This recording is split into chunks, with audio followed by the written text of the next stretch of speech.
There is a specific kind of patience that most people never have to develop because most people never have to wait long enough to need it. Harry Kane has been waiting his entire career. He waited through 10 years at Tottenham Hotspur, 10 years as the best player at a club that couldn't quite build a team good enough to win anything. He waited through a 2018 World Cup semi-final exit, a 2020 Euros final defeat, and a 2024 Euros final defeat.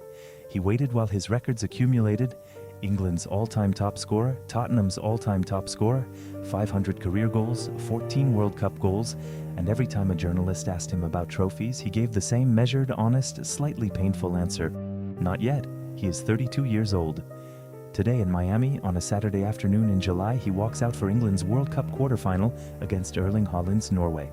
6 goals already in this tournament, more than any England player has scored in a single World Cup campaign since Gary Lineker in 1986. A Golden Boot race he is still alive in, 1 goal behind Haaland, with 2 goals behind Mbappe and Messi, and everything still to play for. A semi-final place, a possible final, a trophy, the thing he has never held. This is the story of Harry Kane. Not a corporate blueprint, a career built entirely on refusing to give up on something the football world has periodically decided he would never achieve. Welcome back to the Celebs Mindset. Let's start in Walthamstow, East London, 1993, because that's where everything starts. Patrick Kane, Pat to everyone who knows him, was born in County Galway on the west coast of Ireland. He left the way a lot of Irish people left and built a life in London, married Kim, a Londoner whose father Eric had played football at a decent semi-professional level. Sporting genes on both sides of the family, as Harry has mentioned more than once, though he's tactful about which side he thinks he inherited them from. They settled in Walthamstow, had 2 boys, Charlie first, then Harry. Harry's paternal grandfather came from Letterfrack, a small village on the Connemara coast of Galway. The extended family's still there. Kane has donated signed memorabilia to local clubs in the area over the years. The connection is quiet and genuine, not something he makes a point of in press conferences, just something that is part of where he came from. The family moved to Chingford on the edge of East London and Essex when Harry was young. He attended Larkwood Primary Academy and then Chingford Foundation School, the same school, as it happens, that David Beckham attended a generation earlier. Whatever is in the water at that school, it has produced 2 of England's most recognisable footballers. At 6, he joined Ridgeway Rovers, the local club, the kind of place every English kid who dreams about football starts. At 8, Arsenal spotted him and took him into their youth academy. And then, after 1 season, they released him. The reason given, years later, was that he was a bit chubby and not particularly athletic, not fast enough, not sharp enough physically.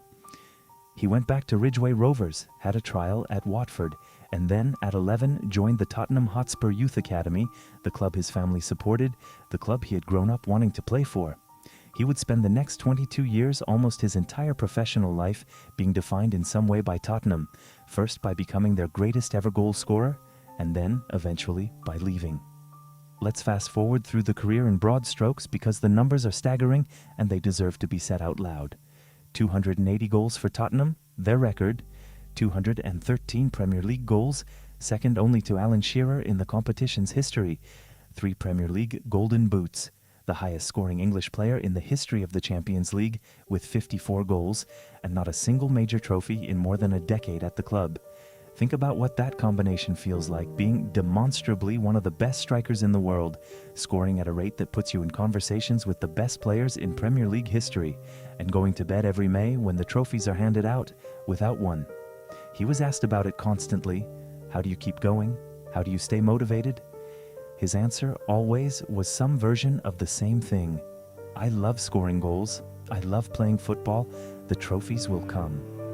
He said it so many times that some people started to find it irritating, the relentless positivity of a man who seemed incapable of publicly acknowledging that maybe this was the thing that would elude him. But he wasn't being positive. He was actually like that. His family understood. Katie, his wife, his childhood sweetheart from Larkwood Primary, the woman he has known since he was a child, who attended their high school prom with him, who he proposed to in the Bahamas in 2017, who he married in the summer of 2019, with whom he now has 4 children, Ivy, Vivian, Louis, and Henry, has said consistently that the public version of Harry Kane is not very different from the private one, measured, grounded, genuinely not prone to drama. His brother Charlie, who has served as his primary agent through most of the major contract negotiations of his career, has shaped a professional environment that reflects the same values. Family in the room, family making the calls, simple. In August 2023, at 30 years old, he made the decision that defined the second half of his career. Tottenham accepted a bid from Bayern Munich. Kane signed. It was a clean break from the club he had given the best decade of his life to. In his first season at Bayern, he scored 44 goals across all competitions, won the European Golden Shoe. In his second season, he scored 61 times, a number that puts him behind only Lionel Messi's 82 goals in the 2012-13 Barcelona season in the history of the sport. And Bayern won the Bundesliga, his first professional trophy, at 31 years old. He said afterward that it meant everything, not in a dramatic way, in the quiet, certain way of someone who had waited long enough that the moment when it arrived didn't need exaggerating. Now here we are, July 11th, 2026, Miami, the World Cup quarterfinal, 6 goals in 5 matches. He scored twice against Croatia in the group stage, then once against Panama, then pulled England level in the second half of the DR Congo match before adding a second to seal it. Against Mexico at the Azteca, he converted the penalty that went to 3-1 and proved decisive. He has been, alongside Bellingham, the reason England are still in this tournament. He is also, for the first time in his international career, genuinely on the doorstep of something. England have reached the semi-final only once in the last 30 years, in 2018 when Kane won the Golden Boot and they lost to Croatia. They reached the Euro final in 2020 and 2024, twice getting agonizingly close and twice coming away with nothing. This squad is experienced enough to know what losing in the final feels like. It is also experienced enough for the first time in a while to believe this might be different. Standing in the way today is Haaland, 7 goals, the form striker of the tournament, a force of nature who is younger, faster and operating at a level of pure physical dominance that Kane, at 32, cannot match on those specific metrics. Norway has scored in every game. They beat Brazil. They have nothing to lose and everything to gain, but Kane has something Haaland doesn't. He has done this before. He has been to the World Cup semi-finals. He has been to the finals. He has stood in this kind of pressure, under this level of expectation, with a whole nation watching, more times than almost anyone in the England squad. The voice he lost after the Mexico win, the one that left him barely able to speak in the post-match interview, was the voice of someone who has learned to give absolutely everything in moments like these. "We've been here a few times," Bukayo Saka said before today. That line captures both the confidence and the weight of it. England has been here a few times.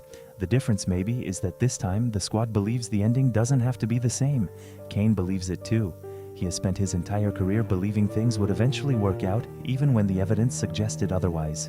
He was released from Arsenal at 8 for being too chubby. He waited a decade at Tottenham without a trophy. He lost 3 finals. He moved countries at 30 and found his first title. He is standing in a World Cup quarterfinal at 32, 6 goals in 5 matches, 1 goal behind the Golden Boot lead, and 32 years of patience in the bank. If England win today and then win in the semi and then stand in the final on July 19th in New Jersey, Harry Kane, the boy from Walthamstow, the kid Arsenal let go, the man who waited and waited and waited, will have one more game between himself and the only thing left that matters. It would be the most Harry Kane story ever told. Was today the day England's captain finally started the walk toward the trophy he has spent his entire career chasing? Or is the weight of that weight simply too heavy for any player to carry, no matter how many goals they score? Drop your take in the comments. Subscribe to the Celebs Mindset, real stories, real people, real stakes.